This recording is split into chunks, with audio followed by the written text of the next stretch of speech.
करती है तो इस अंग्रेज सरकार को हम भारत में अब रहने नहीं देंगे, चलने नहीं देंगे। और उन्होंने ये घोषणा कर दी। श्री लोकमान्य तिलक के एक दोस्त थे, मित्र थे, विपिन चंद्र पाल, जो उस समय बंगाल के सबसे बड़े नेता थे। ऐसे ही श्री लोकमान्य तिलक के एक मित्र थे श्री अरविंदो घोष, जिनको आपने जाना होगा, जो बाद में सन्यासी हो गए और पांडिचेरी में उन्होंने आश्रम बना लिया और वहीं पर आखिरी जीवन उनका बीता।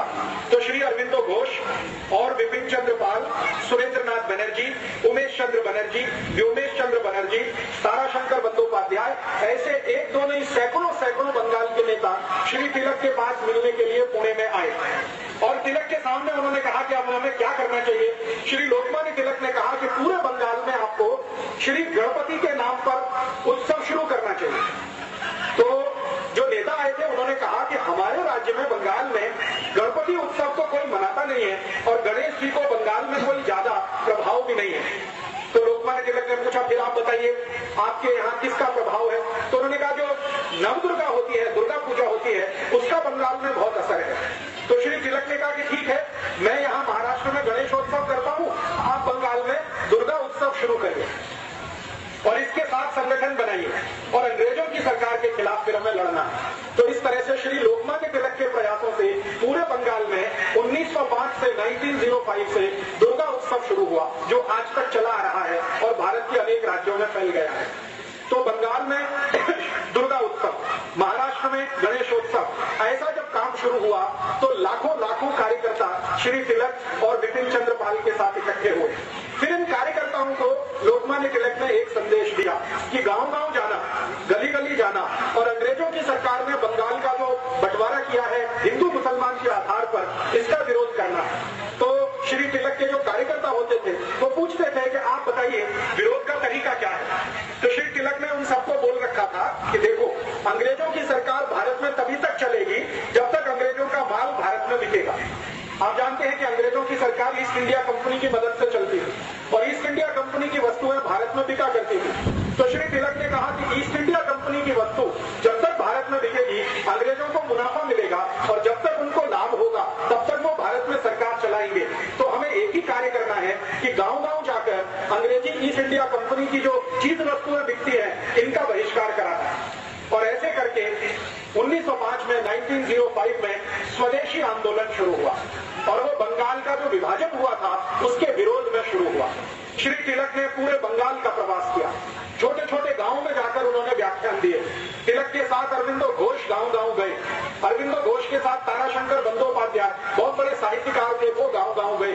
श्री बंकिम चंद्र चट्टोपाध्याय जिन्होंने वंदे मातरम गीत लिखा, वो श्री लोकमान्य तिलक के साथ गांव-गांव गए और इस तरह से बहुत बड़े नेताओं की टीम तैयार हुई।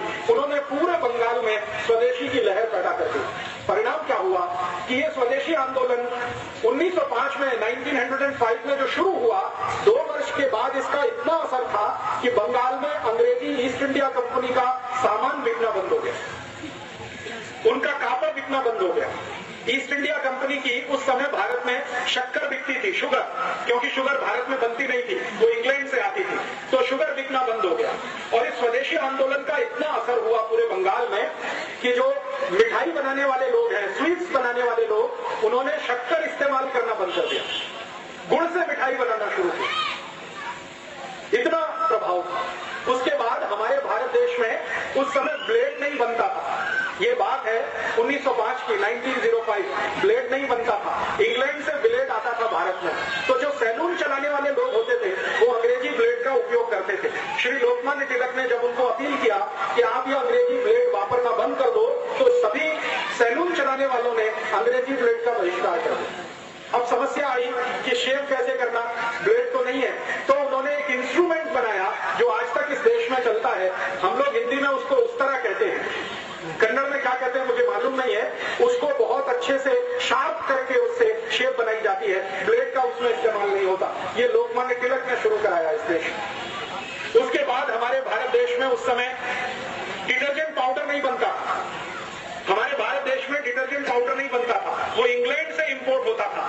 तो श्री लोकमान्य तिलक ने लॉन्ड्री चलाने वालों को अपील किया कि अंग्रेजी डिटर्जेंट पाउडर इस्तेमाल नहीं करना है। तो भारत के लॉन्ड्री चलाने वाले सभी लोगों ने मिट्टी से कापड़ धोना शुरू कर दिया, जमीन की मिट्टी से। ये जो ब्लैक बॉटम सॉइल होती है, इसको इस्तेमाल करके कापड़ धोने का एक अभियान अभियान पूरे देश में शुरू हुआ। इसी तरह श्री लोकमान्य तिलक ने भारत के लोगों को अपील किया कि किसी भी घर में परिवार में विवाह होगा तो वर और वधू शरीर पर अंग्रेजी वस्त्र धारण नहीं करेंगे। तो कौन से वस्त्र धारण करेंगे? तो उन्होंने कहा कि भारत में कापूस बहुत होता है, कॉटन बहुत होता है, कॉटन के बनाए हुए जो वस्त्र हैं उनका उपयोग करेंगे और वर वधू दोनों जिनका विवाह कराने वाला पंडित है, पंडितों का एक बहुत बड़ा संघ बनाया श्री तिलक ने और उन्होंने कहा कि आप उस वर वधू का विवाह कराइए जिसके शरीर पर खादी के वस्त्र होंगे या कॉटन के वस्त्र होंगे। अंग्रेजी वस्त्र अगर पहने हुए वर वधू है तो उनका बहिष्कार कर दीजिए। परिणाम यह हुआ कि वर और वधू ने भी कॉटन पहनना शुरू कर दिया। इस तरह से श्री तिलक ने भारत के अनेक समाज के लोगों को इकट्ठा करना शुरू किया और तिलक के साथ लाला लाजपत राय ने उत्तर भारत में बहुत बड़ा ऐसा ही अभियान चलाया। आप पूछेंगे कि इस अभियान का अंतिम फलश्रुति क्या हुआ? इस अभियान की सबसे बड़ी फलश्रुति ये हुई कि 1905 से 1905 से लेकर 1911 के बीच में 6 वर्ष के अंदर संपूर्ण भारत देश में ईस्ट इंडिया कंपनी की वस्तुएं बिकना बंद हो गई। ईस्ट इंडिया कंपनी का कपड़ा बिकना बंद हो गया, उनका ब्रेड बिकना बंद हो गया, ईस्ट इंडिया कंपनी की शुगर बिकना बंद हो गया, ईस्ट इंडिया कंपनी का डिटर्जेंट पाउडर बिकना बंद हो गया। जो कुछ भी ईस्ट इंडिया कंपनी बेचती थी वो सब वस्तुएं बिकना बंद हो गई। लोगों ने संकल्प लेना शुरू किया। आपको तो सुनकर आश्चर्य होगा कि जैसे आपने यहाँ गणपति मंडल स्थापित किया है नवनगर में, श्री लोकमान्य तिलक ने संपूर्ण भारत देश में ऐसे सैकड़ों गणपति मंडल स्थापित किए। हर एक गणपति मंडल के कार्यकर्ताओं को वो शपथ दिलाते थे, प्रतिज्ञा कराते थे। गणपति मंडल स्थापित हुआ, फिर उसके बाद एक शपथ ग्रहण समारोह होता था, प्रतिज्ञा समारोह होता था। उसमें पहली प्रतिज्ञा ये होती थी कि हम भारत देश के स्वराज्य प्राप्ति के लिए कार्य करेंगे और गणपति हमारे आराध्य देव बनेंगे, हम स्वराज्य प्राप्ति के लिए काम करेंगे। दूसरी प्रतिज्ञा होती थी कि भारत में स्वराज्य प्राप्ति करने के लिए स्वदेशी का वर्ण बहुत आवश्यक है, इसलिए हम जीवन पर्यंत स्वदेशी व्रत धारण करेंगे और कभी कोई अंग्रेजी वस्तु का प्रयोग नहीं करेंगे। फिर तीसरा संकल्प होता था कि अंग्रेज सरकार धर्म और संप्रदाय के आधार पर भारत को बांट रही है, हम धर्म और संप्रदाय के आधार पर कभी झगड़ा नहीं करेंगे, हिंदू मुसलमानों से नहीं लड़ेंगे, मुसलमान हिंदुओं से नहीं लड़ेंगे। ऐसी 11 शपथ दिलाई जाती थी और वो 11 शपथ लेने वाले कार्यकर्ता गणपति आंदोलन के सदस्य होते थे।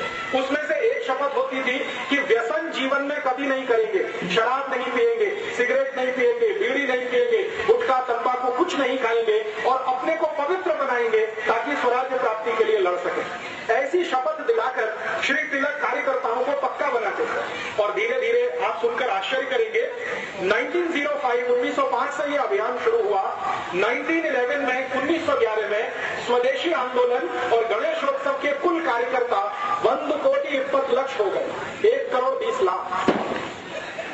उस समय भारत का जो टोटल पॉपुलेशन था वो 20 कोटि था, 20 करोड़ भारतवासी थे 1905 में और उसमें से 1,20,20,00,000 1,20,00,000 उनके कार्यकर्ता थे। लोकमान्य तिलक, बाल गंगाधर तिलक, विपिन चंद्र पाल, लाला लाजपत राय के साथ काम करने वाले। गणेशोत्सव के माध्यम से इतनी बड़ी कार्यकर्ताओं की फौज उन्होंने इकट्ठी की। अंतिम परिणाम क्या हुआ? 1911 में जब ब्रिटिश गवर्नमेंट का सब कुछ बिकना यहाँ बंद हो गया तो ब्रिटिश पार्लियामेंट लंदन में बहुत तकलीफ आ गई, क्योंकि यहाँ से धन लूटकर ईस्ट इंडिया कंपनी लेके जाती थी। उनका माल बिकता था, वो पैसा लंदन जाता था। जब यहाँ माल बिकना बंद हो गया तो यहाँ से पैसा लंदन जाना बंद हो गया, तो ब्रिटिश पार्लियामेंट में बहुत तकलीफ की स्थिति आई। उस समय ब्रिटेन का राजा था, उसका नाम था जॉर्ज पंचम। उसने ब्रिटिश पार्लियामेंट का एक स्पेशल मीटिंग बुलाया और उसने ये कहा कि भारत देश में ऐसा क्या हो रहा है कि अब ब्रिटेन में पैसा आना बंद हो गया। तो ब्रिटिश पार्लियामेंट के एमपीज ने जॉर्ज पंचम को कहा कि भारत में एक बड़े नेता हैं श्री लोकमान्य तिलक, उन्होंने गणेशोत्सव का एक अभियान और स्वदेशी का आंदोलन शुरू कर दिया है और उसके कारण अब अंग्रेजी वस्तुएं भारत में बिकना बंद हो गई हैं, इसलिए इंग्लैंड में पैसा आना बंद हो गया। तो जॉर्ज पंचम इतना परेशान हुआ, उसने कहा कि ये लोकमान्य तिलक कौन है? तो उसके जो ऑफिसर्स थे उन्होंने समझाया ऐसे ऐसे एक व्यक्ति है, पुणे के पास उनका जन्म स्थान है, कार्य क्षेत्र उनका पूरा भारत देश है और उनके पास 1,20,20,00,000 कार्यकर्ताओं की बहुत बड़ी आर्मी है। तो जॉर्ज पंचम ने पूछा कि ब्रिटेन की आर्मी भारत में कितनी है? तो जॉर्ज पंचम को उत्तर मिला कि जो ब्रिटिश आर्मी भारत में है वो मैक्सिमम 3,50,000 है, 3.5 लाख की आर्मी है। और उन्होंने कहा कि लोकमान्य तिलक की आर्मी कितनी बड़ी है? तो उन्होंने कहा कि 1,20,20,00,000 उसने कहा कि उसका commander in chief Lokmanya Tilak 1 crore 20 lakh की आर्मी है, कितनी बड़ी आर्मी है, मैं उसको देखना चाहता हूं। तो ब्रिटिश पार्लियामेंट ने कहा कि वो आर्मी अगर देखनी है तो आपको भारत जाना पड़ेगा। तो उसने कहा ठीक है, मेरी भारत यात्रा का कार्य